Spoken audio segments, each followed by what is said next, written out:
Bismillahirrahmanirrahim. Assalamualaikum warahmatullahi wabarakatuh.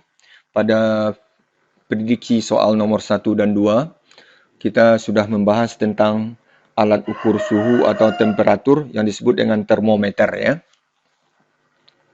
Kemudian pada soal nomor 3 dan 4 ini akan terkait dengan muai panjang ya. Pemuaian panjang, muai panjang. Kemudian kita lihat terlebih dahulu uraian materinya sedikit ya. Kalau ada batang berupa panjangan dia, panjangnya awalnya kalau kita beri nama L0, suhunya T1 misalnya. Kemudian kalau dipanaskan sehingga suhunya menjadi T2, maka panjangnya bertambah, memuai dia, maka panjangnya menjadi LT. Ini tentu kita tahu ya, ini pertambahan panjangnya, delta L. Maka delta L ini akan sama dengan LT dikurang L0 ya. Kemudian pertambahan panjang ini juga dapat kita maknai ya dengan mudah ya. Bahwa delta L ini tentu akan sebanding dengan panjang awal ini. Kalau panjang awalnya ini 2 kali lipat semula, waktu dipanaskan tentu pertambahan panjangnya akan menjadi 2 kali lipat pula. Maka delta L ini akan sebanding dengan panjang awal dengan L0. Dan kalau kenaikan suhunya besar, tentu pertambahan panjangnya besar juga. Berarti delta L sebanding dengan perubahan suhu delta T gitu. Dan bergantung pada jenis bendanya, jenis zatnya. Kalau misalnya baja dengan aluminium, kayaknya lebih mudah bertambah panjangnya aluminium ya. Maka bergantung pada jenis yang disebut dengan koefisien muai panjang dengan alfa. Karena delta L ini boleh diganti dengan LT kurang L0, maka di sini bisa kita tulis LT, L0-nya pindah ke kanan aja, kanan sama dengan jadi L0 tambah L0 alfa delta T. L0-nya bisa keluar dari kurung, bisa tinggal dalam ini 1 tambah, ini L0-nya udah keluar ya, tinggal alfa delta T aja. Gitu. Jadi ini persamaannya sederhana aja. Kemudian kita lihat soalnya, batang besi yang panjangnya 0,5 meter pada suhu 30 derajat Celcius. Jadi kalau suhu ini T1 ini kita sebut 30 derajat Celcius, dan 0,5 ini adalah L0 ya. Ini L0-nya, 0,5 meter. Kemudian koefisien muai panjangnya sudah ada, alfanya sudah ada ini. Panjang batang besi tersebut saat suhunya 80 derajat Celcius. Jadi kalau berarti ini T2 ya, kalau ini 80, berapa panjangnya? Berarti itu kan berarti LT yang ditanya ya. LT-nya berapa? Begitu. Bukan delta L yang ditanya ya.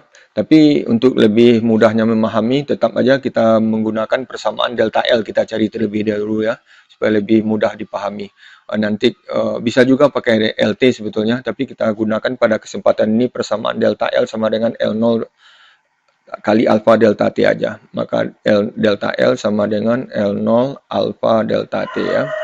L0-nya itu karena ini dalam optionnya dalam mili ya, ini jadikan mili aja. 0,5 dari meter ke mili kan dikali 1000 ya, pangkat 3. Ini jadi milimeter kali alfanya 1,2, 10 pangkat min 5 per derajat Celcius. Kemudian delta T-nya dari 30 jadi 80, berarti 50 ya. 50 derajat Celcius. Derajat Celciusnya habis, maka 50 kali 1,2 atau 12 kali 5, 60. 60 kali setengah 0,5 jadi 30. 30 kali 10 pangkat 3 dengan min 5 min 2 mm ya. Maka kita dapatkan ini sama dengan 0,3 ya, milimeter. Begitu.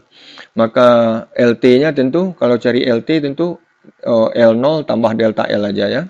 Maka LT sama dengan, jadi dari sini kita dapatkan LT sama dengan L0 tambah delta L ya. Delta L ya, bukan delta T. Maka sama dengan, karena dia dalam mili ini jadikan mili, jadi berarti 500 mm ya. L0-nya 500 mm tambah 0,3 mm. Jadi dapat 500,3 mm. Maka jawabannya adalah E ya. Begitu. Kita lanjutkan soal nomor 4. Soal nomor 4 terkait dengan pemuaian juga ya, pemuai. Diberikan beberapa pernyataan, siswa dapat menentukan pernyataan yang benar terkait dengan pemuaian zat padat. Jadi pemuaian zat padat ya, kayak kata kuncinya. Jadi soalnya, sebagian besar zat padat akan memuai jika dipanaskan. Pemuaian zat padat bergantung pada, seperti yang sudah diuraikan tadi, bergantung pada ukuran zat padat itu. Berarti bergantung pada ukuran. Ukurannya itu ya seperti kalau muai panjang ya panjang. Kalau dia luas berkeluasan. Jadi bergantung pada ukuran atau panjangnya atau luasnya atau volumenya. Jadi berarti ini betul ya. Perubahan suhu zat padat. Berarti kalau perubahan suhunya besar, pemuaiannya besar. Kalau perubahan suhunya kecil, pemuaiannya kecil. Berarti yang dua betul juga. Bergantung jenisnya. Tadi jenisnya itu dinyatakan dengan koefisien muai panjang. Kalau nanti luas ya koefisien muai luas yang biasanya dilambangkan dengan beta. Kalau muai volume dengan gamma lambangnya ya, koefisien muai volume itu. Muai ruang. Betul juga 3 ya. Masa jenis zat padat tidak ada ya. Jadi ini tidak berpengaruh. Maka jawabannya adalah A. Demikian pembahasan untuk prediksi soal terkait dengan pemuaian ya. Barangkali demikian aja. Terima kasih. Mohon maaf atas segala kekurangan. Wabillahi taufik wal hidayah. Assalamualaikum warahmatullahi wabarakatuh.